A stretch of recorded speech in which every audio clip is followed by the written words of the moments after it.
Xabar 24 kanali o'z ishini boshladi. Bugun dasturimizda Yaqin Sharq tarixidagi eng kuchli bombardimonlardan biri amalga oshirildi. Tramp Pahlaviy Eronni beqarorlashtirish uchun Isroil bilan ishlagani ma'lum bo'ldi. Eron Isroilga yordam bergani uchun Ukrainani raketa zarbalari bilan tahdid qilmoqda. Tramp Putinning Eron uranini Rossiyaga ko'chirish taklifini rad etdi. Shavkat uka, qalaysan, yaxshimisan? Charchamayapsanmi? Ishlaring yaxshimi?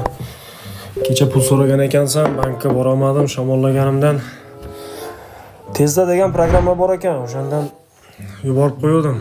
Humo Uzkartga yuborsa bo'lar ekan. Ha, kursi ham yaxshi, ancha baland ekan. Yana eng zo'rini aytaymi, karta raqaming esimdan chiqib ketdi. Telefon raqamingni yozsam, 4-5 ta kartang chiqib keldi, tashab qo'ydim. Mayli, charchama. Eronning Hormuz bo'g'ozini yopish qarori Tramp uchun kutilmagan harakat bo'ldi. CNN telekanali xabariga ko'ra, Pentagon va AQSh Milliy xavfsizlik kengashi Eronga qarshi amaliyotni rejalashtirish jarayonida Tehronning Hormuz bo'g'ozini yopishga tayyorligini ancha past baholagan.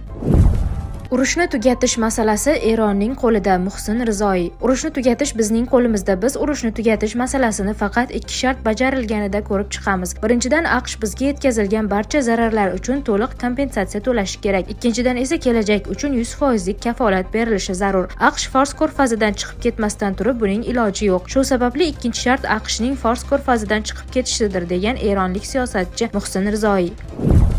Pahlaviy Eronni beqarorlashtirish uchun Isroil bilan ishlagani ma'lum bo'ldi. Hanzala xakerlar guruhi Isroil xavfsizlik tizimi mulozimi Ras Zimmatning 50 mingdan ortiq maxfiy elektron xatlarini oshkor qilgan. Hujjatlarga ko'ra, Mossad razvedkasi tomonidan ajratilgan $300 ming byudjet Eron sobiq valiahd shahzodasi Rizo Pahlaviy bilan hamkorlikdagi Eronni beqarorlashtirish rejalariga yo'naltirilgan. Xakerlar Zimmatning Erondagi sheriklari aniqlangani va hibsga olinganini ta'kidlab, ma'lumotlarni Handala kodi ostida e'lon qilgan.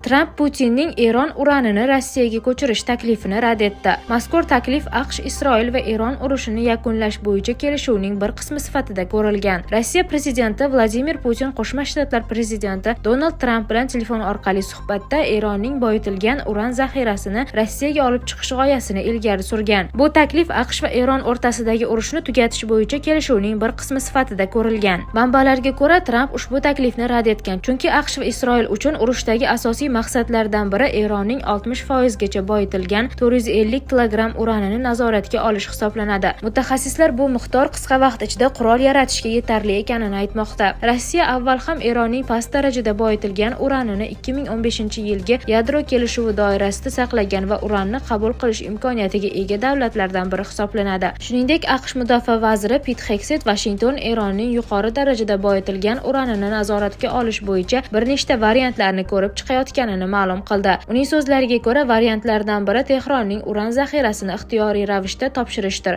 AQSh prezidenti esa hozircha boyitilgan uranni qo'lga olish ustuvor vazifa emasligini, biroq bu masala keyinchalik ko'rib chiqilishi mumkinligini aytgan. Eron Isroilga yordam bergani uchun Ukrainani raketa zarbalari bilan tahdid qilmoqda. Ukrainaning Isroilga yordam berish bo'yicha harakatlari, xususan dronlarni qo'llab-quvvatlashi butun Ukraina hududini Eron uchun qonuniy nishonga aylantiradi, dedi Milliy xavfsizlik komissiyasi rahbari Ibrohim Aziziy. Putin Eron biroz yordam berayotgan bo'lishi mumkin. Donald Tramp: menimcha Putin Tehronga oz miqdorda yordam berayotgan bo'lishi mumkin. Ehtimol u AQSh Ukrainaga yordam beryapti deb o'ylayotgandir, to'g'rimi, dedi AQSh prezidenti Fox News telekanaliga bergan intervyusida.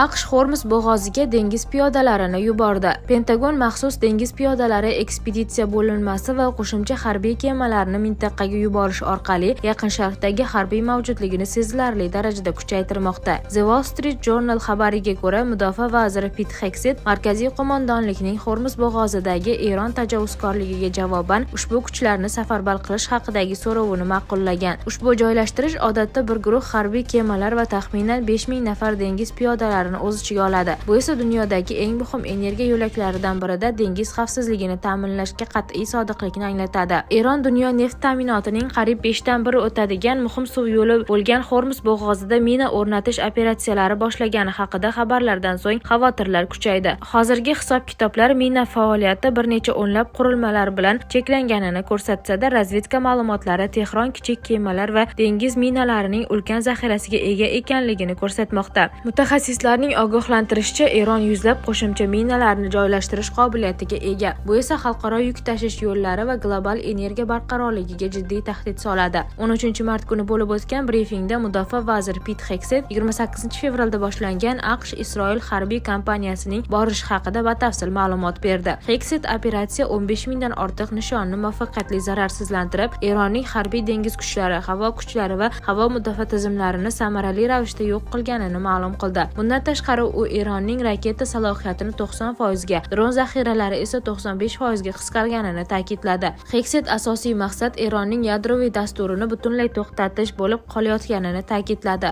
U AQSh yadroviy obyektlarini himoya qilish uchun quruqlikdagi kuchlardan foydalanish va mamlakatning mudofaa sanoati bazasini tizimli ravishda yo'q qilish kabi barcha strategik variantlarni ko'rib chiqayotganini tasdiqladi. Yaqin Sharq tarixidagi eng kuchli bombardimonlardan biri amalga oshirildi. Tramp. AQSh prezidenti Donald Tramp Yaqin Sharq tarixidagi eng kuchli bombardimonlardan biri amalga oshirilganini bildirdi. Uning aytishicha, AQSh markaziy qo'mondonligi Fors ko'rfazida joylashgan Xark orolidagi barcha harbiy obyektlarga kuchli zarbalar bergan. Mazkur orol Eron neft mahsulotlarining taxminan 90% eksport qilinadigan strategik port hisoblanadi. Qurollarimiz dunyoda mavjud bo'lgan eng kuchli va mukammal qurollardir. Biroq men odob-axloq nuqtai nazaridan oroldagi neft infratuzilmasini yo'q qilmaslikka qaror qildim. Agar Eron yoki boshqa biror davlat Ormuz bo'g'ozi orqali kemalarning erkin va xavfsiz harakatiga to'sqinlik qilsa, men bu qarorni darhol qayta ko'rib chiqaman, dedi Tramp. Uning ta'kidlashicha, Eron o'z hududidagi obyektlarni himoya qilishga qodir emas. Eron biz nishonga olmoqchi bo'lgan obyektlarni himoya qila olmaydi. Ular buning oldini olishga qodir emas. Eron hech qachon yadroviy qurolga ega bo'lmaydi. Eron armiyasi va ushbu rejimga aloqador barcha shaxslar uchun qurolni tashlab mamlakatda qolgan narsalarni saqlab qolish oqilona qaror bo'lardi, dedi u.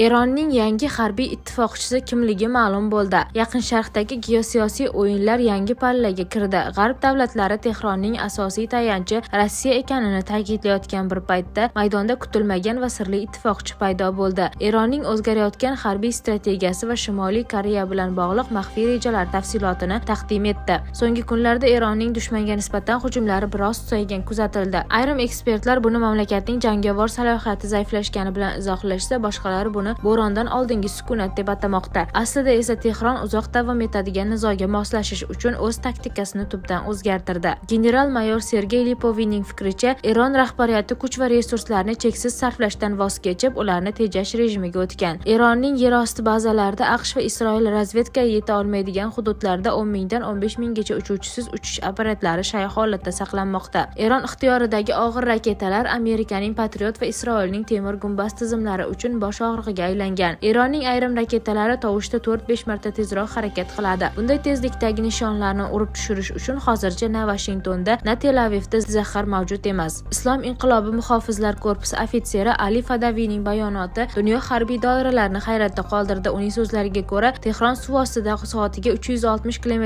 tezlikda harakatlanuvchi raketalarni uchirish texnologiyasiga ega. Bunday noyob ishlanma dunyoda faqat ikki davlat, Rossiya va Eronda mavjudligi aytilmoqda. Eron va Rossiya o'rtasidagi rasmiy shartnomalarda harbiy bandlar ochiq ko'rsatilmagan bo'lsa-da, texnologiyalar almashuvi boshqa yo'l bilan amalga oshirilayotgan bo'lishi mumkin. Harbiy muxbir Aleksandr Artamanovning taxminicha, bu zanjirdagi asosiy halqa Shimoliy Koreya hisoblanadi. Pxenyan rossiyalik olimlar bilan hamkorlikda gipertovushli va yadroviy texnologiyalarni muvaffaqiyatli o'zlashtirgan. Koreya Xalq Demokratik Respublikasi va Eron o'rtasida harbiy hamkorlik to'g'risida kelishuv mavjud bo'lib, bu rossiyalik mutaxassislarning ishlanmalarini Pxenyan orqali Tehronga yetib borishga imkon yaratadi. Shimoliy Koreyaning so'nggi yillardagi harbiy yutuqlari Eron uchun bebaho texnik dastak vazifasini o'tamoqda. Eronning yangi harbiy strategiyasi faqat mudofaaga emas, balki dushmanni texnologik jihatdan lol qoldirishga yo'naltirilgan. Shimoliy Koreya kabi sirli va qat'iyatli ittifoqchini paydo bo'lishi Yaqin Sharqdagi kuchlar muvozanatini butunlay o'zgartirib yuborishi mumkin.